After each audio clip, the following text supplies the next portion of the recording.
Well, I'm so glad to have you joining me again, or maybe it's your very, very first time being a part of this broadcast. If it is, welcome. So glad that you took some time to hang out with us today. I hope this blesses you and encourages you. And if it is your first time checking out one of these broadcasts, hey, do yourself a favor. Go back and look at some of the last few posts. We have been having some amazing discussions, and we're going to have another amazing discussion today. For all of you that have been a part of all of these broadcasts, what's up? And thank you so much for all your love and your support. Been loving the comments, been loving the feedbacks, and I love the fact that you all have been doing such a wonderful job sharing this content. I want to encourage you to share this video, share it with everyone on Facebook, YouTube, get this information out because as promised in our last broadcast, I want to talk to you today about process. Process. Now, that word right there, and that's why I repeated it twice, it gives me, I just had goosebumps go up the back of my neck. I don't like the word process. Can I be real? If anybody else feels what I just said, would you please leave me a comment? I don't want to be alone. I don't like the word process because I don't like what process is. Process requires patience. Don't like that word either. Process requires time. Do not like that word either. I don't like process. Process is not fun, but process is necessary. I said that a few broadcasts back about irritation. Irritation is not fun, but it's necessary. Same is true about process. It is not fun, but my goodness, is it ever necessary? Now, let me give you some spiritual context to this and some spiritual understanding. All throughout the Gospels, Jesus is just performing incredible works, incredible acts. And some of what we saw in the Gospels, most of what we saw Jesus do in the Gospels, I would categorize as miracles. Instantaneous, immediate, complete, totally done. Boom, right there when it happened. But there are some examples of healing. And healing is different than a miracle, at least according to my understanding. A miracle is that instantaneous, immediate, boom, it's over, it's done, complete and whole. But healing can be more of a process. Jesus prayed for a guy whose eyes were blind, and when he laid his hands on him and prayed for him and removed his hands, he said, "Hey, how do you see?" "Well, I see men as trees walking around." That was not a miracle. That was a healing because he was getting better gradually. He was getting better in a process. Are y'all getting that? It was a process. When Jesus took the spit, Ari, when he spit and took the spit and sand mixed together and put it in the blind man's eyes, another blind man, and he sent him to the pool of Siloam to wash, guess what? Healing process. It wasn't instantaneous or immediate. He had to walk a little bit. He had to get to the pool of Siloam, and when he got there, he had to wash a little bit. So I believe God is a miracle working God. I've seen him perform miracles time and time and time again, but I also believe he is a healing God, which means he's a process God or the God of process. And in our last broadcast, we were talking about Naaman, the great Syrian leader, the great Syrian commander, but he was a leper. Naaman did not receive a miracle. Naaman received a healing because Naaman had to go through a process before he was made whole. And that's what we're talking about today, process. And again, processes require patience, they require time. This is why I do not like the word process. They're not fun, but come on, guys, they're necessary. Let's take a look at Naaman's process. Now, I'm not going to go straight into the text. I'm going to paraphrase some things and highlight some things from the text. But 2 Kings chapter 5 is the text in which I'm referring to. Naaman hears from a servant that there's a prophet in Israel that can completely make him whole.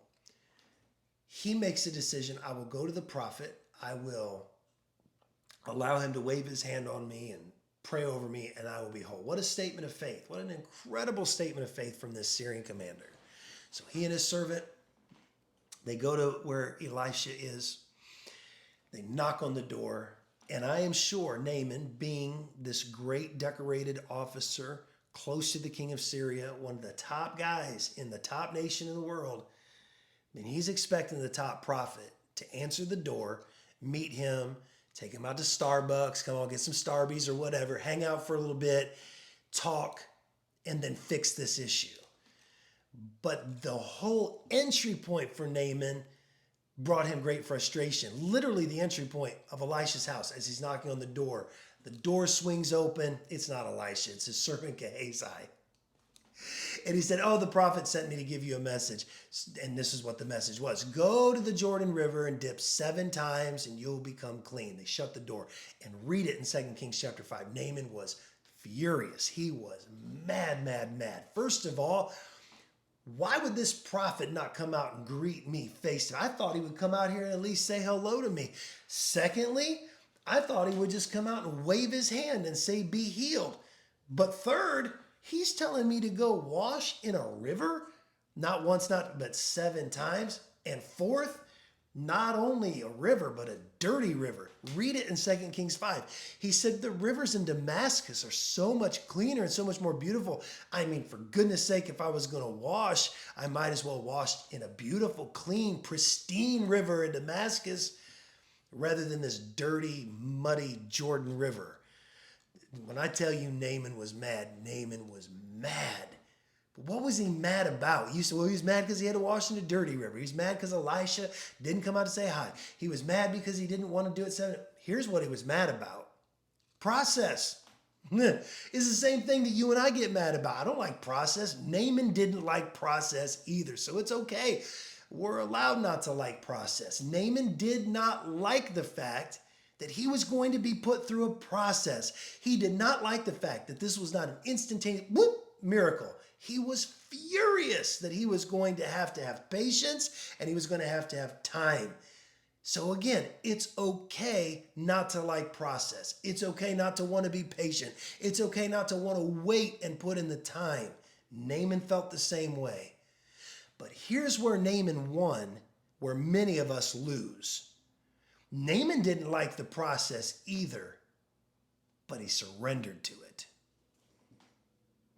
Let that sink in, because most of the time when we don't like the process, we take ourselves up from underneath it or out of it. But Naaman, even though clearly went on record, clearly in this book, he went on record of saying how much he didn't like the process, but he still surrendered, he still submitted, and he still obeyed. And I want to talk for just a few minutes about obedience in the process. Obedience in the process. Look at what he was trying to do. Just take a deeper look at this with me. You'll see it. Thought he'd wave his hand at me. Well, if I was going to wash, why'd I have to do it 7 times? And if I was going to go in a river, why couldn't it be at Damascus?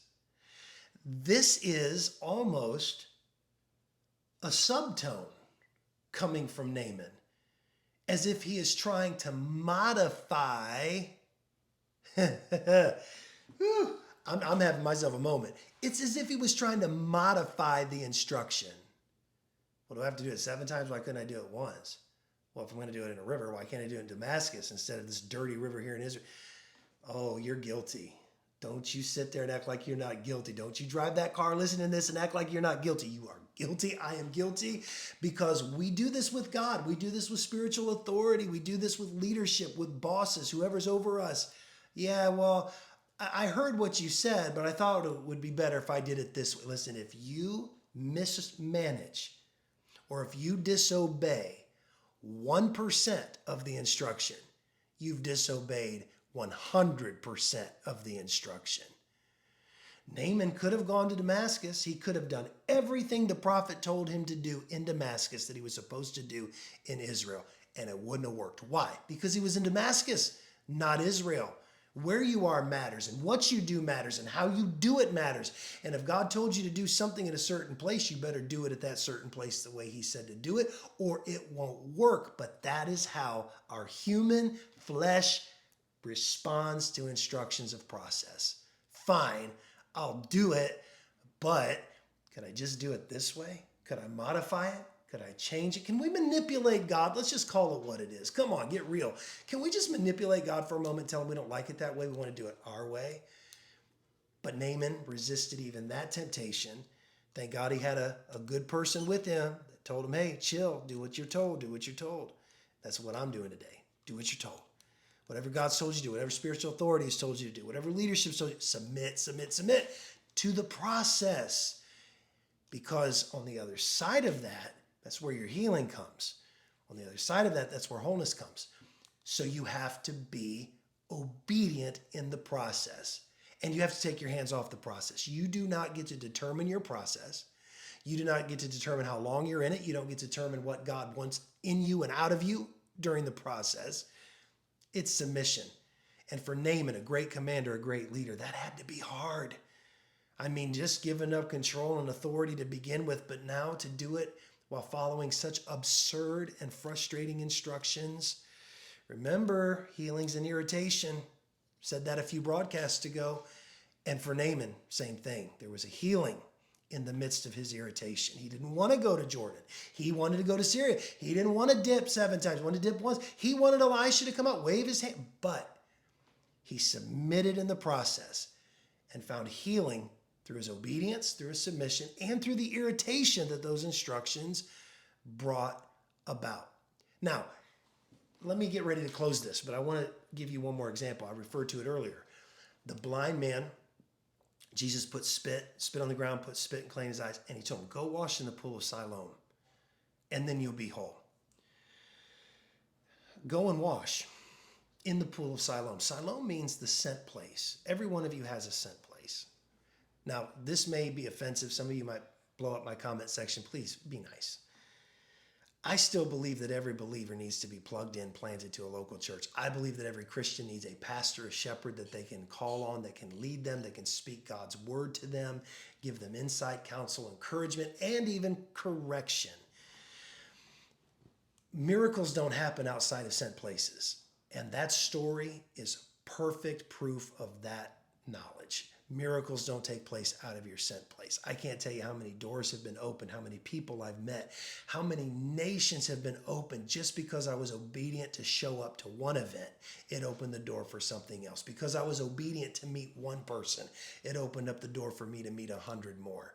Sent places matter. And I want to encourage you, if you're not in a local church, get your tail into a local church. Get planted, get plugged in, get activated, and get yourself submitted. Because if you're a part of the right local church, your pastor will be preaching on Sundays the stuff you need to help you through your process. You'll hear the instructions for your process if you're in the right local church. I promise you, your pastor will be preaching the instructions you need to hear to help you walk out your process. Sent places matter. That's the first thing. And then the second and last thing that I want to share with you is the ability to stay there, the willingness to stay there until the process is complete.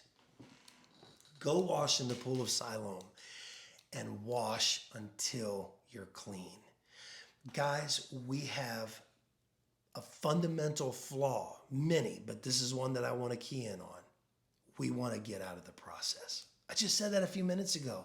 Naaman wanted to renegotiate the terms. Let me manipulate God and see if we can do it this way. If that man at the pool of Siloam would have gotten out before he was clean, he wouldn't have become clean. Or before he saw, he would have never seen. You have to stay in the process until it's over. It's like a class. It's like a grade in school. You can repeat it as many times as you want, but the minute you pass it, you're moving on to the next. And you can't get out of a process until you pass the test in that process, till you learn what God's trying to teach you, till you find the wholeness that he's trying to get you to find in that process. So remember this today. You don't get to dictate your process, how long it takes. You don't get to dictate the steps and the things you're supposed to obey in the process. All you can do is allow the irritation to bring healing and allow the process to bring you to a place of greater submission. What if, and just think about this, you submitted yourself in every area of your life to God? What would God do? Just let me leave you with that thought. What would God do if you surrendered and submitted every area, not just some, but every area of your life, and you willingly submitted to the process that God is walking you through to bring you into wholeness? What would happen? God would blow your mind. That's what would happen. Hey, look, make sure you share this. If you haven't done so yet, share this on Facebook, share it on YouTube. If you're not subscribed yet to my YouTube channel, make sure you do that. If you're not following me on Facebook and Instagram, make sure you follow me on Facebook and Instagram. And as I've been telling you in these discussions, everything that we've been talking about today is in this book, Healing Hurts. It's my brand new book. November 4th is the release date. If you're watching this after, then you can go ahead and get the book right away. If you're watching this broadcast before November 4th, the release date, you can pre-order on Amazon.